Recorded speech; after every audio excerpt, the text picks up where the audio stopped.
কিরে, পায়ে 2 টাকার স্যান্ডেল, গায়ে কুচকানো শার্ট, তোর এই ভার্সিটিতে ঢুকার ভিসা কে দিল রে?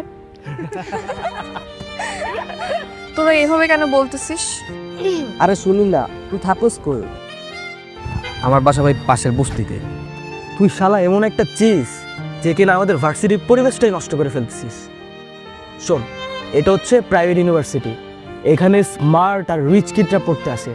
আর তোর মতো আবুল ইউনিভার্সিটিতে চান্স কেমনে পাইলি?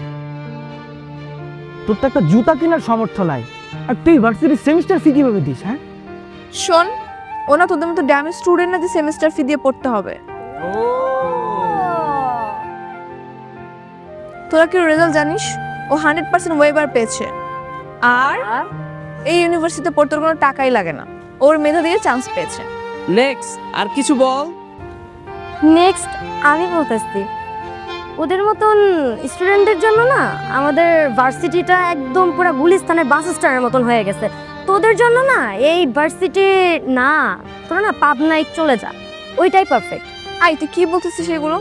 কাউকে রেসপেক্ট করতে পারিস না? এখানে রেসপেক্টের কি আছে? তোর ড্রেস আপ দেখছিস, ওর জন্য এই পরিবেশটাই নষ্ট হয়ে গেছে। স্টপ। রাইসুল, তুই সামনে আগাও, আমি আসছি, কথা আছে। তোদের কি মাথায় সমস্যা? একটা মানুষকে এভাবে কেউ ইনসাল্ট করে?